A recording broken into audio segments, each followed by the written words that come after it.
अब जरा आगे चले आइए। कुवैत में ईरान के हमले से हड़कंप, कुवैत पर फतेह 110 मिसाइल से हमला किया गया। रिपोर्ट्स ये बता रही हैं हमारे हमले में अमेरिकी सैनिकों के घायल होने की खबरें हैं। अमेरिकी सैनिक, एक एक body bag, mid term elections, इसको लेकर हम लगातार चर्चा करते रहे। क्या डोनाल्ड ट्रंप इसके लिए भी तैयार हैं? हिमाचल श्रीवास्तव। देखिए दिनेश, दो तीन बिंदुओं को मैं टच अपॉन करना चाहूँगा। पहली बात, अमेरिका में स्टैगफ्लेशन चल रहा है, इंटरेस्ट रेट्स हाई हैं, इन्फ्लेशन भी हाई है। दूसरी बात यह है कि मार्केट्स अच्छा कर रही हैं, markets are doing very well. जो आपने बताया ना, इंडस्ट्रियल, जो डिफेंस इंडस्ट्रियल और जो ऑयल कंपनीज हैं, they are doing very well, chip companies are doing very well. तो इसलिए मार्केट्स दिख रही हैं कि वो बहुत ग्रीन्स में चल रही हैं।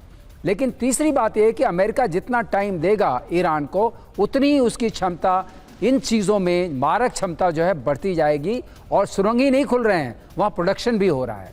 और चौथी बात यह है कि जो सी माइंस ले की गई हैं, चाहे वो एकॉस्टिक हों, चाहे मैग्नेटिक हों, चाहे वो सी बेड में एम्बेडेड हों, वो सारी की मैपिंग जो है वो सिर्फ ईरान के पास में है, क्योंकि वो उसने पहले से किया हुआ है। तो बिना क्या होती है तीनों तरह की, बहुत जल्दी से बताइए क्या होती है? ये ऐसा होता है कि एक जो सी माइन होती है उसके अंदर करीब समझिए 300 kg का एक्सप्लोसिव होता है, तो बहुत ज्यादा होता है।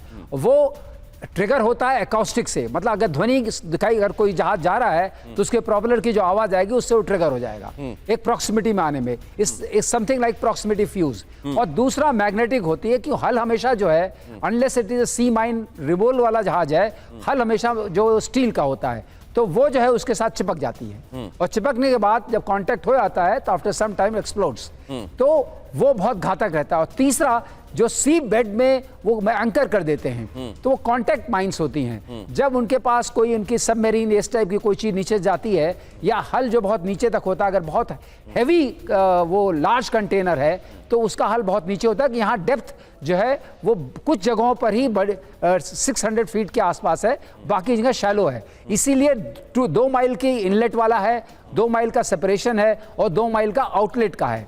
लेकिन जितने जहाज निकल रहे हैं जिसकी हम आज चर्चा कर रहे हैं, वो ट्रिकल हैं। एक दिन में वहां कम से कम 120-140 जहाज निकलते थे। आप देखिए हफ्ते भर में 24 निकले तो उनकी चर्चा हो रही है।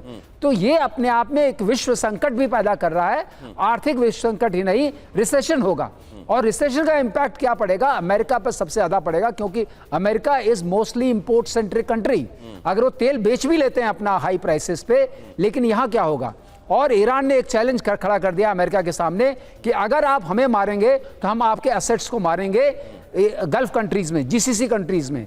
और वो बहुत वनरेबल टारगेट्स हैं, चाहे डिसैलिनेशन प्लांट्स हों, चाहे पेट्रोकेमिकल प्लांट्स हों, वो बहुत बड़े होते हैं, बहुत खुले होते हैं, सरफेस पे होते हैं। तो अपने आप में ये बहुत बड़ा चैलेंज है प्रेसिडेंट ट्रंप के लिए। इसके लिए उन्हें कुछ न कुछ तो सोचना पड़ेगा, और यही विचार चल रहा है। जो उन्होंने कहा था मैं फाइनल डिटर्मिनेशन करूंगा, वो भी इनडिटर्मिनेट रह गया। तो आप समझ सकते हैं वहां पर वो कैसी है। और of course it is not a popular war in popular war नहीं है, और जबरदस्त असमंजस और कंपैरिजन अगर दिनेश कहें, एक मैं जरूर करना चाहूंगा। इस वक्त मुझे प्रेसिडेंट जॉनसन की याद आती है, जिन्होंने वियतनाम में शुरू किया था युद्ध। उनके 3 साल के बाद जब चौथा से उनका साल आया, उनको समझ में आ गया कि ये गलत काम हुआ है, और वो एक्चुअली री इलेक्शन के लिए नहीं खड़े हुए। उनकी बहुत रेटिंग गिर गई थी। तो अब जो क्या वैसा ही वो एनालॉजी है आज के हिसाब से? आज के क्या डोनाल्ड ट्रंप के साथ वही होने वाला है? ये सोचने वाली बात है। और कुवैत में हाई अलर्ट पर एयर डिफेंस फोर्स। अगली खबर देखिए, अल सलेम एयरबेस पर एयर डिफेंस सिस्टम एक्टिवेटेड। 6 ईरानी मिसाइलें मार गिराने का दावा, MQ-9 रीपर ड्रोन भी नष्ट करने का दावा। ये दावा किया जा रहा है कि हमने ईरान के ड्रोन को नष्ट कर दिया, 6 ईरानी मिसाइलें मार गिराई, ऐसा भी कहा जा रहा है। यहां ये दावा किया जा रहा है। जाहिर है यूनाइटेड स्टेट्स जब यहां कुवैत में एयरबेस की रक्षा कर रहा है, तो ये दावा किया जा रहा है कि हमने वो मिसाइलें जो इस तरफ आ रही थी उनको मार गिराया है। कुवैत में हाई अलर्ट पर एयर डिफेंस फोर्स। अल सलेम एयरबेस पर एयर डिफेंस सिस्टम एक्टिवेटेड है। 6 ईरानी मिसाइलों को मार गिराने का दावा है। यहां ये तस्वीरें आपके सामने। अब जरा